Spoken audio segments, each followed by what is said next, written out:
সুপ্রিয় viewers, bike blog 9 এর পক্ষ থেকে দেশের এবং সকল প্রবাসী ভাইদেরকে জানাচ্ছি আন্তরিক শুভেচ্ছা ও অভিনন্দন। আবারও চলে আসছি আপনাদের মাঝে খুব গুরুত্বপূর্ণ একটি ভিডিও নিয়ে। আজকের ভিডিওতে থাকবে আপনার বাইকটি রাইড করার সময় আপনার যদি মনে হয় আপনার বাইকের ইঞ্জিন প্রচুর পরিমাণে হিট হয়ে যাচ্ছে, সেক্ষেত্রে আপনি কি করবেন, কিভাবে আপনার বাইকের এই সমস্যা আপনি সমাধান করবেন। তো চলুন দেখে আসি আজকের ভিডিও। যদি আপনার বাইকের ইঞ্জিন যদি অতিরিক্ত গরম হয়, সেক্ষেত্রে আপনার টেনশন করতে হবে না। আপনি কি করবেন, সর্বপ্রথম আপনার বাইকের দুটি চাকা আপনি অবশ্যই চেক করবেন আপনার বাইকের চাকা জ্যাম হয়ে আছে কিনা।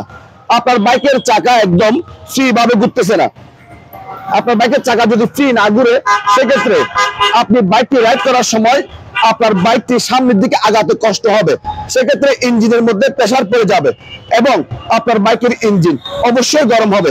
সেজন্য আমাদের কি করতে হবে, বাইকের চাকা যদি জ্যাম থাকে, সেক্ষেত্রে আমরা কি করব, বাইকের চাকা সার্ভিস সেন্টারে গিয়ে ফ্রি করে নিব। বাইকের মধ্যে একটি এয়ার ফিল্টার ফোম লাগানো থাকে, এয়ার ফিল্টার ফোমটি আমাদের দেখতে হবে। যদি এয়ার ফিল্টার ফোমটি যদি অতিরিক্ত ময়লা হয়ে যায় এবং যদি নষ্ট হয়ে যায়, সেক্ষেত্রে আপনার বাইকের ইঞ্জিন অতিরিক্ত গরম হয়ে যাবে। আপনার বাইকের এয়ার ফিল্টার অবশ্যই চেক করবেন, যদি ময়লা হয় পরিষ্কার করে নেবেন, যদি প্রয়োজন হয় সাথে সাথে পরিবর্তন করে নেবেন। বাইকের ইঞ্জিন এই শীতের দিনেও কিন্তু ঠান্ডা থাকবে, অতিরিক্ত আর হিট হবে না। আপনার বাইকের আরো একটি গুরুত্বপূর্ণ জিনিস আপনার দেখতে হবে, সেটা হচ্ছে আপনার বাইকের প্রফিট। অবশ্যই আপনার বাইকের প্রফিট যদি অতিরিক্ত জ্যাম থাকে, সেক্ষেত্রে আপনার বাইকের ইঞ্জিন অতিরিক্ত গরম হয়ে যাবে।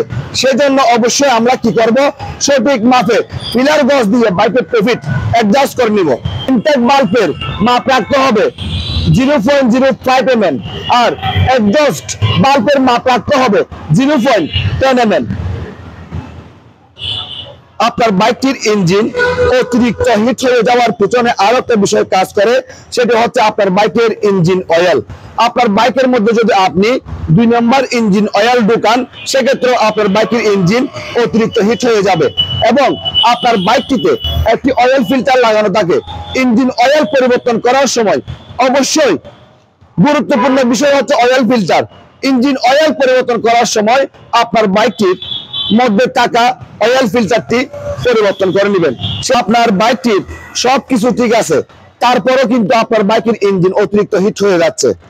আপনাদের কি করতে হবে, আপনার বাইকের মধ্যে একটি কার্বোরেটর লাগানো আছে, আপনার বাইকের কার্বোরেটর অবশ্যই আপনার ট্রেনিং করাতে হবে ভালো কোনো মেকানিক দিয়ে।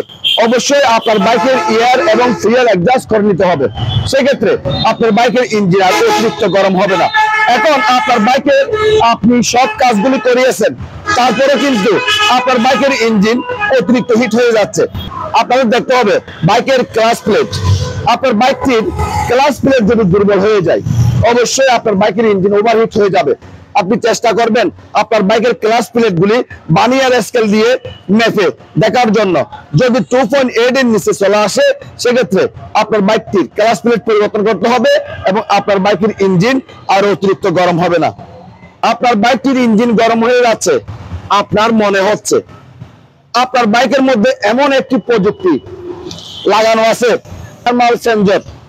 ইঞ্জিন থেকে ইনফরমেশন নিয়ে সিডিআই কে দেয়।